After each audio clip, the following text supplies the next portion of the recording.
요한복음을 보고 있습니다. 요한복음을 읽다 보면 그 내용이나 의미가 너무나 분명하게 드러날 때가 있는데 가끔 요한복음 어느 이제 부분을 읽다 보면 흐름상 좀 어색하다라는 느낌을 줄 때가 있습니다. 아마 오늘 저희가 보고 있는 요한복음 6장이 그러한 부분이 있습니다. 요한복음 6장 전반부에 나오는 사건이 무엇입니까? 들녘에서 굶주린 백성들을 보고 예수님께서 오병이어의 기적을 일으켰던 사건이 나옵니다. 아마 여러분 잘 알고 있고 이 사복음서 전체에 다 기록되어 있는 부분입니다. 근데 오늘 이 사건에 대한 예수님이 설명을 해주십니다. 흔히 말해서 이제 강화라고 하죠. 어떤 사건에 대한 배경이나 그 의미들을 알려주시면서 예수님이 목적하시는 바를 하나씩 나타내시는데 예수님께서 이 오병이어의 사건을 거치면서 어떤 말씀하세요? 나는 생명의 떡이다. 요한복음 아마 이 전반부에서 이 중후반부를 읽다 보면 오병이어와 이 생명의 떡 사건이 바로 연결이 됩니다. 그런데 그 중간에 오늘 저희가 읽었던 이 본문이 있습니다. 물 위로 걸어가시는 예수님의 사건. 물론 이 사건도 중요한데 요한복음 6장 전체의 흐름에 맞춰서는 좀 어색합니다. 어떻게 보면 이 사건을 빼놓고 이 사건을 접어두고 읽어도 흐름에 전혀 지장이 없습니다. 오히려 더 자연스럽다 할 정도로 매끄럽다 할 정도로 느껴집니다. 그런데 이 사건이 왜 기록되어 있을까요? 오늘 저희가 보고 있는 이 물 위로 걷는 예수님의 이 사건, 저와 여러분이 여러 번 마주했고 잘 알고 있는 본문인데 이 사건을 의도적으로 오병이어와 생명의 떡 사이에 사도 요한이 기록해놓고 있습니다. 물론 시간상 전개됐던 일은 맞습니다. 그런데 그 의미는 제가 아마 설교 말미에 한번 설명을 드리겠습니다. 오늘 이 오병이어 사건 이후에 사람들이 예수님 곁으로 많이 모여들었습니다. 이제 어떤 사건이죠? 물이 그 포도주를 보냈던 그 가나 혼인잔치부터 또 병든 아이들이 일어났던 사건들, 또 예수님 그 말씀을 통해서 예수님에 대한 관심이 커져갔는데 이제는 어떻게 되는 거예요? 이 오병이어를 통해서 자기들의 먹고 사는 문제가 어떻게 보면 해결될 것 같은, 그러면서 예수님께 어떻게 합니까? 예수님 왕으로 모시려고 했던 그 마음들이 드러납니다. 요한복음 그 16장 4절, 오늘 저희가 읽지는 않았지만 그 말씀을 살펴보면 이렇게 기록되어 있습니다. 16장 4절입니다. 여기 딱 제가 읽어드릴게요. 마침 유대인의 명절인 유월절이 가까운지라. 어떤 표현이에요? 제가 아마 자막을 잘못 전해드린 것 같아요. 자막하시는 분 실수는 아닌 것 같고 제가 읽어드린 본문 다시 보면 됩니다. 마침 유대인의 명절인 유월절이 가까운지라. 여러분 그 예수님이 성전에 올라가셨던 사건 기억나죠? 그때도 유월절이었습니다. 오늘도 유월절이라고 하는 건 뭘까요? 같은 시간대일까요? 아니요. 1년이 지난 거예요. 이미 가나 혼인잔치부터 성전 정화 사건부터 그 하나하나의 사건들 지나서 이제 1년 정도 지났다는 시점이고 이미 예수님에 대한 소문이 갈릴리만 아니라 온 이스라엘 전역에 알려졌을 때고 또한 동시에 이 유월절의 명절이니까 사람들이 어때요? 예루살렘으로 모여들든가 아니면 가까운 그 가족들 중심으로 모여들게 될 겁니다. 사람들이 지금 한창 운집하는 시간이라는 거예요. 사람들에게 어떻게 보면 이 소문이 한 번에 딱 파다할 정도로 퍼지게 된 때입니다. 근데 그때 예수님이 어떻게 하십니까? 마태복음 14장을 보면 예수님께서 제자들에게 재촉하십니다. 빨리 너희는 바다 건너 가버나움으로 가라고. 그리고 예수님께서는 산으로 올라가서 기도하시려고 합니다. 예수님이 이 자리를 피하십니다. 사람들의 관심과 또 사람들의 집중과 특별히 왕을 세우려고 했던, 왕으로 추대하려고 했던 그 모습들을 예수님은 뒤로 하시고 홀로 그 시간들을 갖고 계십니다. 왜 그랬을까요? 사람들의 기대는 예수님이 뭔가 탁월한 랍비인 것처럼 그들에게 말씀을 통해서 그 시대를 깨워주길 원하거나 병든 자를 고쳐주고 먹을 걸 주면서 그들의 필요를 공급해주고 또 때로는 어떻게 해요? 그들의 왕이 되어서 그들에게 새로운 나라, 새로운 통치, 새로운 역사들을 희망했는지도 모르겠습니다. 사람들의 기대는 그렇죠. 근데 하나님 아버지의 기대는 무엇이었습니까? 예수님 이 땅에 보내셨을 때 최종적으로 보고 계셨던 건 십자가였습니다. 아버지 하나님도 십자가를 보고 계셨고 예수님도 성자 그리스도도 십자가를 보고 계셨던 겁니다. 예수님은 사람들의 기대대로 움직이신 게 아니라 아버지의 기대, 아버지의 계획, 아버지와의 약속, 십자가를 향해서 가고 계시는 거예요. 여러분에게 어떻게 보면 이 말씀을 드리면서 하나 짚고 넘어가는 건 이겁니다.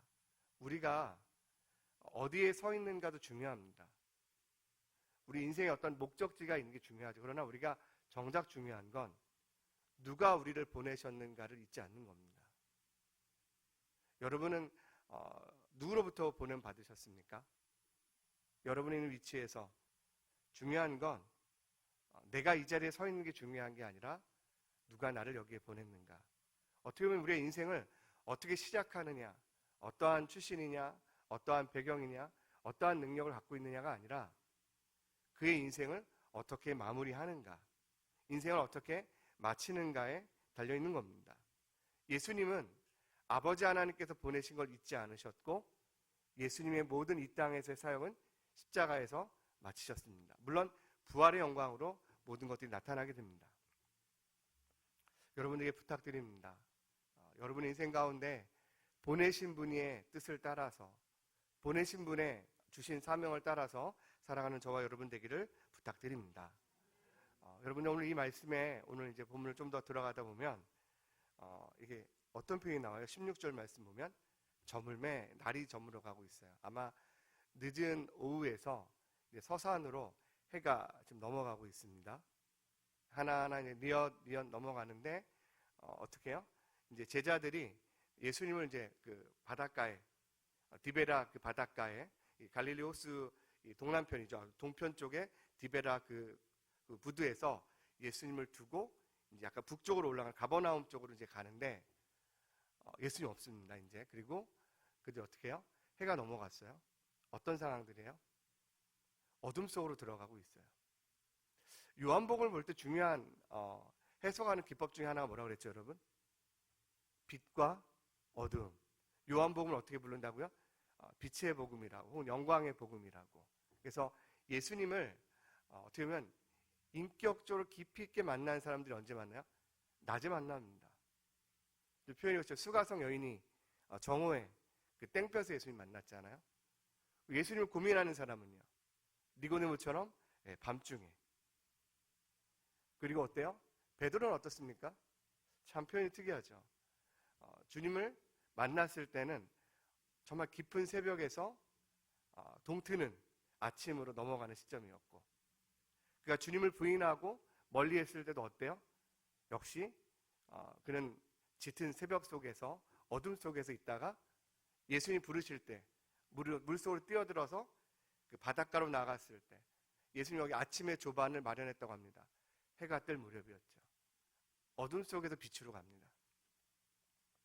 오늘 이 본문의 사건 가운데 암시하는 게 뭐예요? 날이 저물매. 정말 이제 어떻게 보면 흔히 말 방명이라고 하죠. 그러니까 이제 해가 이미 서산에 넘어가고 나면 여전히 빛이 남아 있잖아요.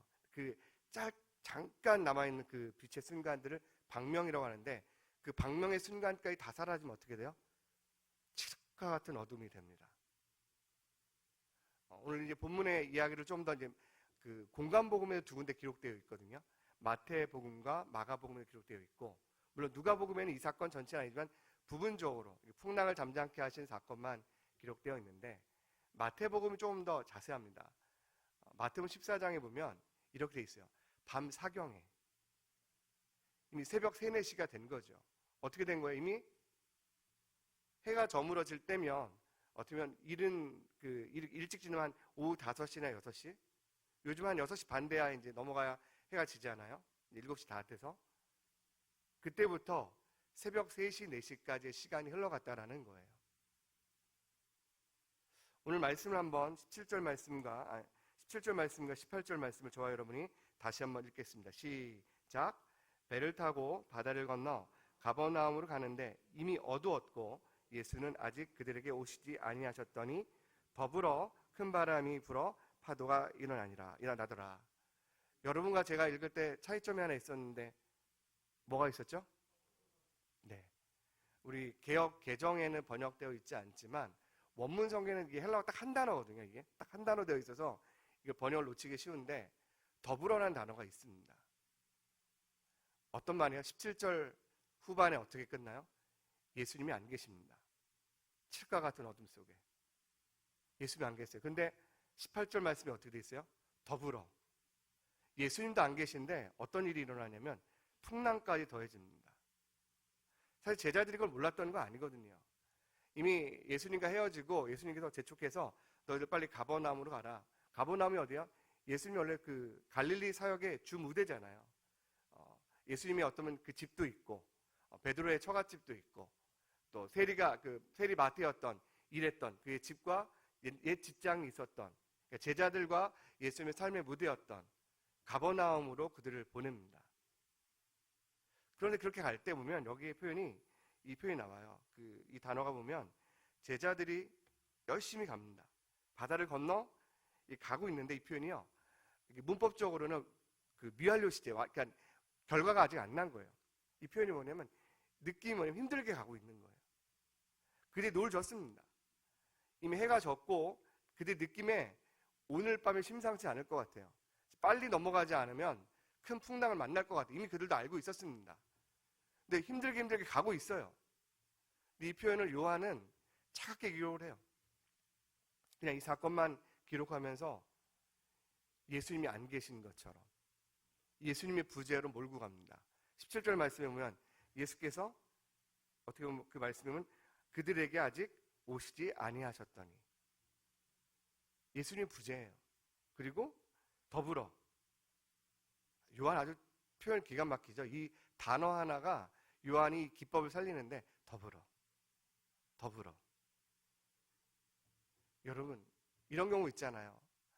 아내가 잠시 처가에 친정에 다녀오는데 애들이 집에 있는 동안에 내가 좀 있을 때 좀 괜찮아야 되는데 갑자기 괜찮았던 애들이 아프고 그러니까 아내가 없을 때 요즘은 어떻게 하실 수 있겠지만 아이들이 어릴 때 그런 고생 안 해보셨어요? 또 아니면 남편이 출장 간 사이에 집안에 어려운 일 생길 때 아니 남편도 없는데 아내도 없는데 아니 식구들 중에 누가 없는데 꼭 어려운 일이 나 혼자 있을 때 이렇게 생겼던 경험도 있지 않으세요? 우리가 보면 이 말씀을 보면 이런 생각이 듭니다. 내가 이렇게 어려운데 예수님은 어디에 가셨는가? 예수님 지금 뭘 하고 계시지? 예수님 어떻게 나한테 이런 부분들이 있을 수 있지? 여러분이 일을 하시든 또 아니면 가정에서 식구들을 돌보시든 또 우리 성도님들 가운데 지금 투병 중인 성도님들 여러분들 계시는데 어느 날은 정말 이렇게 진료 일정 맞춰서 또 병원 일정 맞춰서 내 컨디션도 최상이어서 착착착 그 항암 일정도 딱 맞아 떨어지기도 하고 또 그러면서 수치도 조금씩 좋아지고 조금씩 몸도 가벼워지는 것 같고 음식도 이렇게 내키지 않았는데 좀 소화도 되고 근데 어릴 때 보면은요 하나님의 은혜도 있고 약속도 있고 또 내 안에 계획들도 있는데 그게 틀어질 때가 있잖아요. 직장에서 일을 할 때도 내가 이번엔 요 거래처에서 이번에 이 일을 해주면 이렇게 마무리하면 딱 좋겠다. 근데 돌아서 보면 어때요? 그게 거래처가 그렇게 안 돼요. 고객이 그렇게 내 뜻대로 이렇게 움직여주지 않습니다. 수금이 그렇게 안 되는 거죠. 납기일을 못 맞추는 거죠. 또 때로는 어때요? 정말 이렇게 일정대로 해야 되는데 내가 수치가 안 돼서 진료 일정 다 잡았는데 치료를 못 받는 경우도 많이 있습니다. 그럴 때 우리 생각이 듭니다. 주님이 나와 함께 하셨던 것도 알고 주님이 내게 말씀해 주시는 것도 알고 주님을 통해 내 인생 가운데 기적적인 일들이 많이 있었음에도 불구하고 지금 내가 풍랑을 만나면 어떤 생각이 들어요? 주님 어디 계시지? 이 요한복음 이 말씀을 제가 이제 선택하면서요. 사실 제가 좀 고민이 많았습니다. 왜냐면 2, 3주 전에 그 마가복음에서 풍랑을 잠잠케 하시는 사건으로 한번 말씀 나눈 적이 있거든요. 주일 오후에. 그리고 제가 올 때는 오늘 우리의 본문의 흐름상으로는 오병이어 사건의 설교가 오늘 더 맞는 흐름입니다. 근데 제 마음에 이 말씀이 계속 눈에 들어왔어요.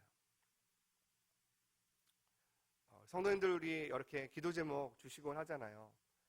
한 줄씩 한 줄씩 메모해서 정리하다 보면 성도들 형편에 참 지난 한 주 쉽지 않게 지나간다는 게 느껴집니다.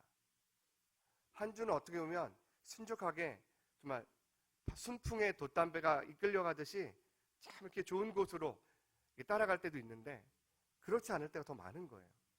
아이들 문제도 그렇고 여러 가지 형편을 볼 때. 오늘 이 말씀이 이렇게 옵니다.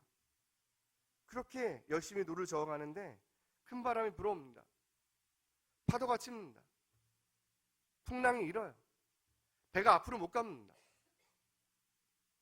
마태복음에는 이렇게 있어요. 바닷가에서 수리를 나갔다고 되어 있는데 거기면 이렇게 표시가 이자가 되어 있거든요. 다른 사본에는 이렇게 있어요. 뭐라고 되어 있냐면 바다 한가운데. 바다 한가운데에 놓여져 있는 거예요. 오늘 19절 말씀에 보면 노를 저어 10여리쯤 가다 되어 있는데 이게 원래는 그 헬라어 성경에는 25 혹은 30 스타디온이라고 쓰여 있어요. 이게 무슨 스타디움, 오늘날의 운동 경기장 있죠?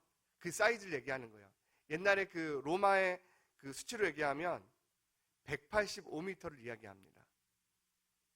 이미 바닷가에서 이 배가 수키로를 나와가지고 지금 갈릴리 바다 한복판에서 앞으로 갈 수도 없고 뒤로 갈 수도 없고 안 할 수도 없고 할 수도 없는 이러지도 못하고 저러지도 못하는 상황에서 갈팡질팡하는 제자들의 모습이 오늘 저와 여러분의 모습이 아닌가 생각이 듭니다. 근데 재밌는 건 우리는 이런 질문이 생기잖아요. 이 요한복음을 읽으면서 이런 질문이 생겨요. 예수님 어디에 계시지? 근데 공관복음을 읽다 보면 특히 마태복음을 읽다 보면 예수님이요 원래 제자들한테 그 무리를 급히 피하고 제자들을 가버나움으로 보내시면서 바닷가에서 이 배가 바닷가 한가운데까지 가는 거를 예수님이 보고 계세요. 마태는 그걸 기록해요. 여러분 생각해 보세요. 저도 이 질문이 생기더라고요. 사실은 해가 이미 저물었잖아요. 어둡잖아요. 수킬로미터 밖에 나갔는데 이 배가 보여요, 안 보여요? 우리의 육안으로. 저도 이제 고민이었습니다. 예수님 이 땅에 계시는 동안에 완벽한 하나님이셨고 완벽한 인간이셨습니다. 믿으십니까? 여러분 오늘도 신앙 고백으로 고백하셨잖아요. 여러분 분이 이 땅에 계시는 동안에 예수님께서는 육신의 제한을 받아들이셨어요. 그러나 그의 신적인 권위나 신적인 능력은 여전히 건재합니다. 저도 이제 처음에 이 본문 보면서 예수님이 안 보이실 텐데 이 생각이 언뜻 들었다가 제가 어저께 이제 아내랑 어디 이제 조문 갔다 오는 길에 아내한테 미리 이제 이 설교를 한번 제가 들려줬습니다. 어쩌면 이제 첫 번째 회중이죠. 제가 이제 이 얘기하니까 저한테 이러는 거예요. 나는 이게 안 보였을 것 같다 이렇게 제가 설교자 입장에서 얘기를 하니까 저보고 믿음이 적은 자요 이러는 거예요. 그래서 제가 그때 깨달았습니다. 예수님 이거 보고 계시는구나. 우리가 생각할 때 이 배 안에 갇혀가지고 이 풍랑만 보이니까 예수님이 어디 가셨지? 내 삶에서 이렇게 힘든데 나 이렇게 아픈데 우리 투병하시는 분들 약을 그렇게 많이 먹다 보니까 장기능이 제대로 역할을 못하는 신진대사가 안 돌아가잖아요. 음식 하나 먹는 게 그렇게 힘든데 물 한 모금 마시는 것도 고민해야 되는데 신장 투석하시는 분들 물도 마음껏 못 마시잖아요. 저희 성도님 중에 일주일에 3번 신장 투석하시는 성도님도 계시는데 그때 주님은 어디 계셨는가? 근데 마태는 이렇게 얘기해요. 바닷가에서 예수님 그 모든 걸 보고 계세요. 여러분 지난 여름에 시편 그리고 이번 지난 겨울 특세 때 기억나세요? 그 말씀 중에 시편 123편, 124편, 125편 성전으로 올라가는 노래 기억나세요?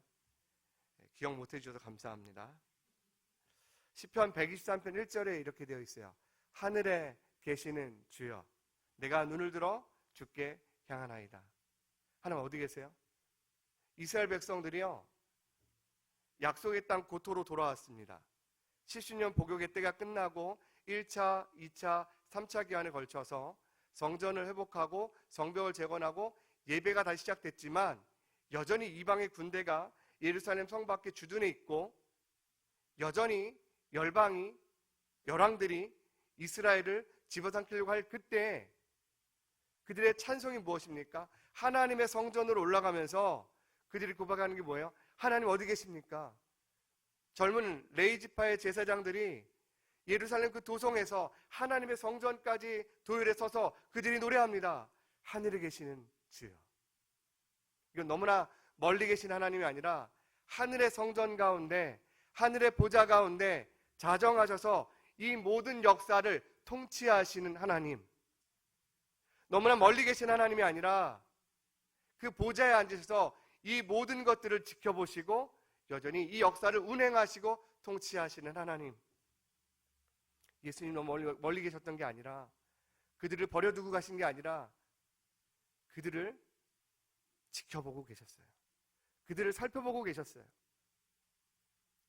여러분 124편 1절은 어떤 말씀이었어요? 기억나세요? 이스라엘은 이제 말하기를 여호와께서 우리 편에 계시지 아니하셨더라면, 이 말은 뭐예요? 가정이잖아요. 우리 편에 계셨다라는 거예요. 하나님이 하늘의 성전 그 보좌의 자정에서 모든 역사를 통치하실 뿐만 아니라 어디에요? 이스라엘 곁에, 우리 곁에 떨어지지 않고 가까이 계시는 하나님이십니다. 여러분 인생 가운데 하나님 멀리 계신 분이 아니라 가까이 계신 분입니다. 여러분 곁에 계신 분입니다. 그리고 125편은 기억하십니까? 125편 2절인데요. 산들이 예루살렘을 두름같이 여호와께서 그의 백성을 지금부터 영원까지 두르시리로다. 아멘. 이 말씀 뭐예요? 장엄한 시온산이 하나님의 그 아름다운 도성을 감싸고 있는 것처럼 우리 하나님께서 이스라엘 백성들을 끌어안고 계시는, 우리 수도 서울이 사악이라고 그러죠. 이 북악산부터 해서 그 산, 이 큰 산들이 4개가 이 한양 도성을 둘러싸고 있는 것처럼 그렇게 생각하시면 돼요. 어제 제가 이 외곽 순환, 지금 이제 수도권 1순환 도로로 바뀌었죠. 어디 그 조문 갔다 오는데 이 송출을 넘어올 때 보니까 어때요? 이 북하산과 사패산, 그러니까 이 저쪽 뒤편에 이제 의정부 노고산 딱 넘어오면 어때요? 의정부하고 양주는 노고산하고 사패산 사이에 딱 이렇게 둘러싸여 있는 지형이고, 또 서울은 어때요? 딱 이 북한산과 인왕산을 중심으로 광화문 딱 이렇게 둘러져 있잖아요. 남산이 그리고 그 안에 감싸고 있고, 남쪽에 강아래 관악산이 이 딱 끌어안고 있는 모습처럼, 여러분 이제부터 서울 시내 오가거나 이제 수도권 1순환도로, 2순환도로 타고 다니실 때마다 이렇게 산이 이렇게 높지, 이렇게 터널이 이렇게 깊지 하지 마시고, 이 산들이 이 아름다운 도시를 감싸고 있는 것처럼 하나님의 시온산이 하나님의 도성을 감싸고 있는 것처럼 우리 하나님께서 이스라엘 백성을 감싸듯이 나를 감싸고 계시는구나. 그 순간에 어떻게 합니까? 예수님께서 그들 가운데 걸어오십니다. 19절 말씀입니다. 제자들이 노를 저 10여리쯤 가다가 예수께서 바다 위로 걸어 배 가까이 오심을 보고 두려워하거늘. 여러분 제자들이 두려워합니다. 이 장면을 보면서 이제 우리 갖게 되는 예수님인데, 확실하죠 여러분? 이게요 칠과 같은 어둠이니까 이게 사람인지 보면 이제 마태복음에 유령인지 구분이 안 되는 거예요. 형체를 알아볼 수가 없는 거죠.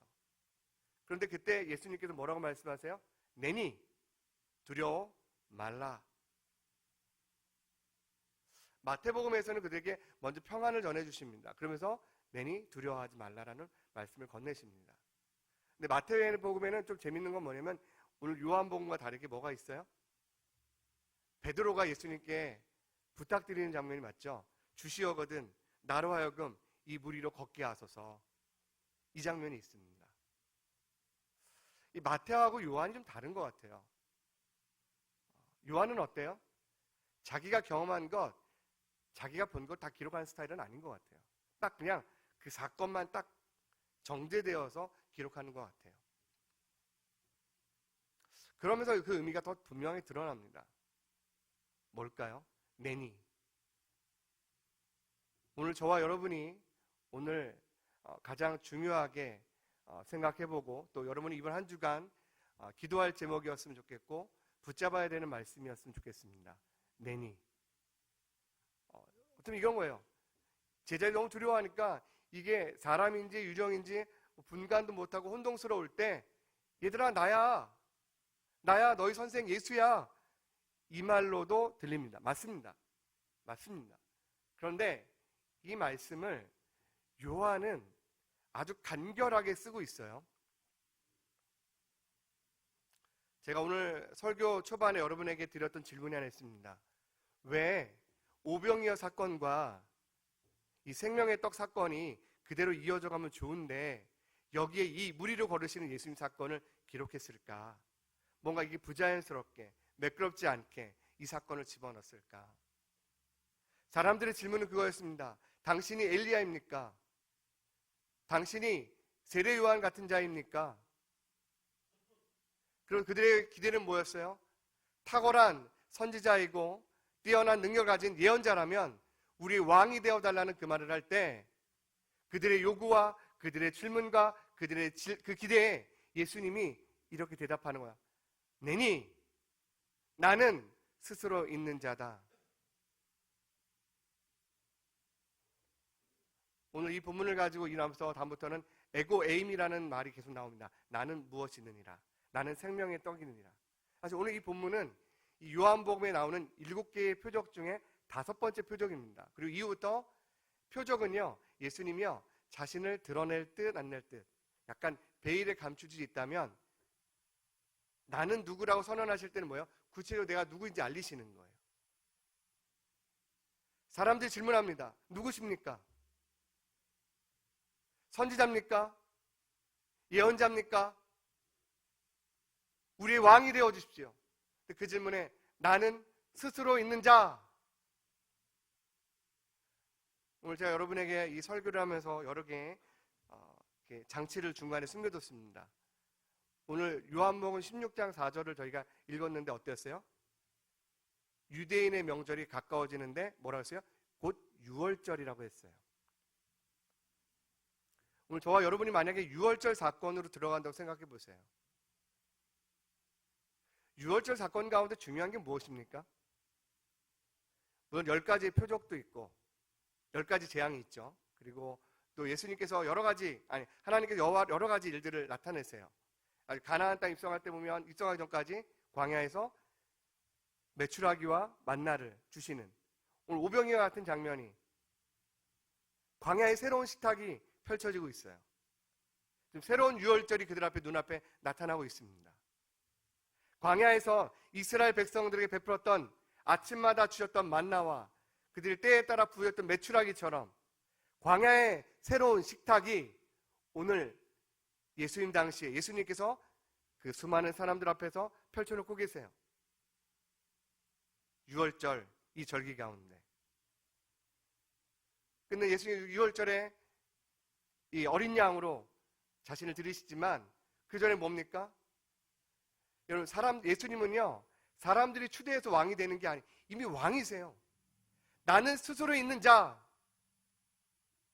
이것이 출애굽하면서 바로에게 밝히셨고 출애굽하면서 모세에게 밝히셨고 출애굽하면서 이스라엘에게 밝히셨고 출애굽하시면서 하나님께서 모든 이스라엘 역사 가운데 나타내셨던 그 사건입니다. 요한복음은 1장부터 21장까지 모든 본문에서 예수님은 누구신가에 대한 질문을 던집니다. 요한복음 전반부는 광야의 새로운 식탁을 펼치시는 전능자 여호와 공급자로 나타나시면서 오늘 이 본문에선 이 사건에서 어떻게 됩니까? 나는 스스로 있는 자라는 거예요. 그걸 무엇로 보여주세요? 물을 잠잠케 하시는 걸로. 여러분, 물을 포도주로 바뀌는 사건이 뭐였어요?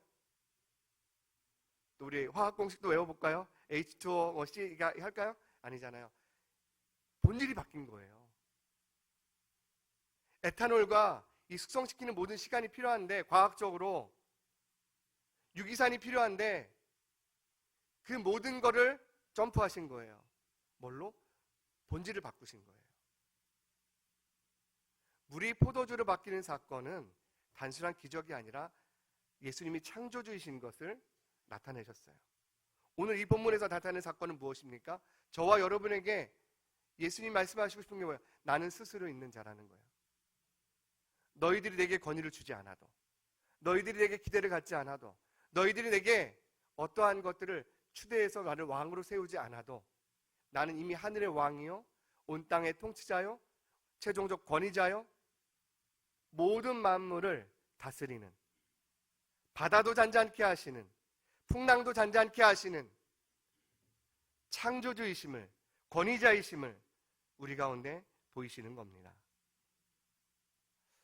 여러분 가운데 오늘 우리가 만나야 되는 부분이 무엇입니까?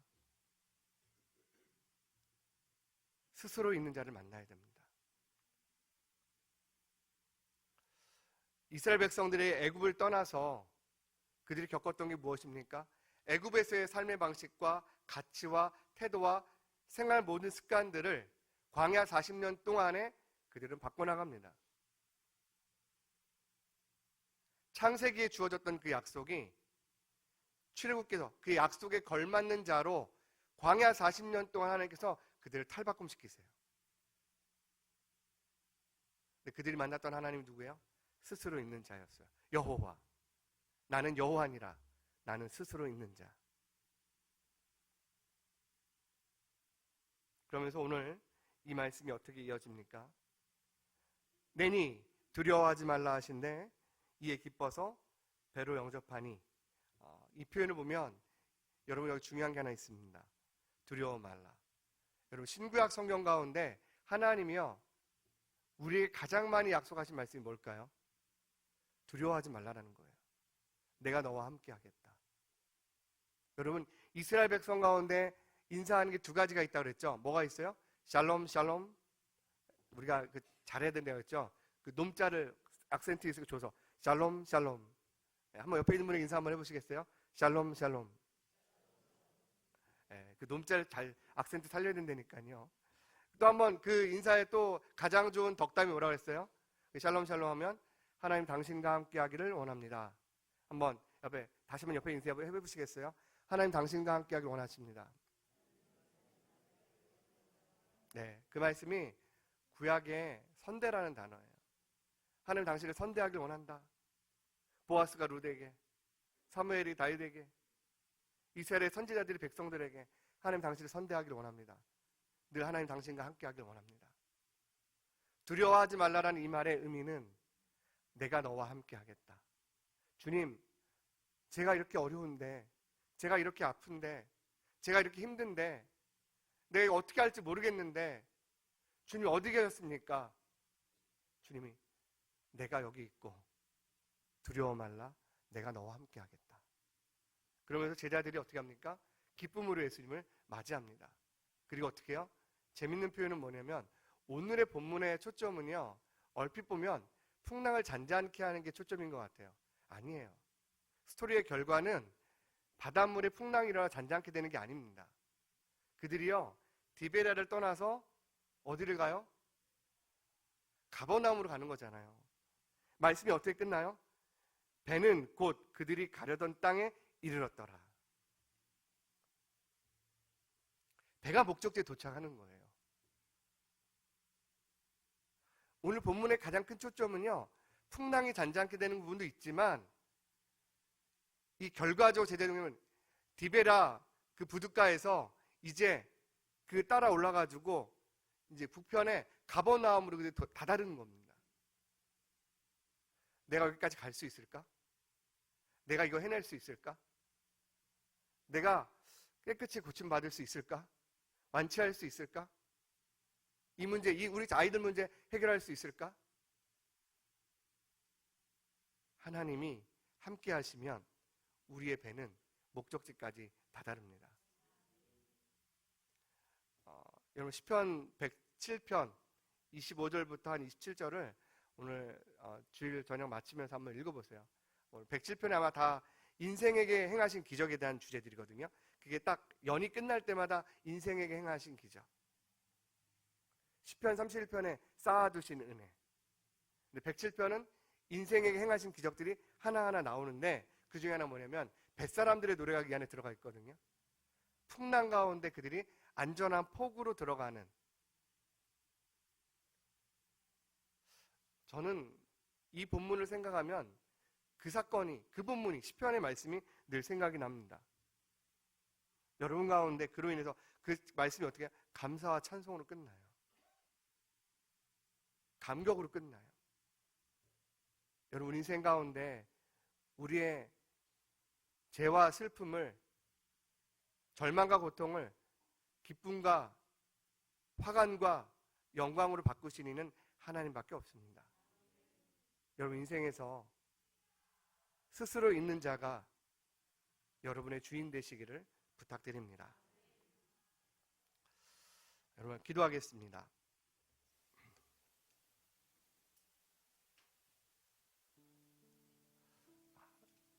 여러분 우리는 두려움을 피할 수 없습니다. 우리는요 일하면서 이 일이 잘 될까 하는 두려움도 있고, 또 사람을 만나면서 내가 이 사람에게 인정받을 수 있을까, 존중받을 수 있을까 하는 어떤 관계에 대한 어려움과 두려움이 있기도 하고, 우리 어린아이들 같은 경우 그렇잖아요. 분리불안, 엄마하고 떨어지면 갖는 두려움들 있잖아요. 여러분 제가 오늘 이 말씀 전하면서 여러분 부탁하고 싶은 게 있어요. 여러분 인생에서 두려움을 따라 결정하지 마세요.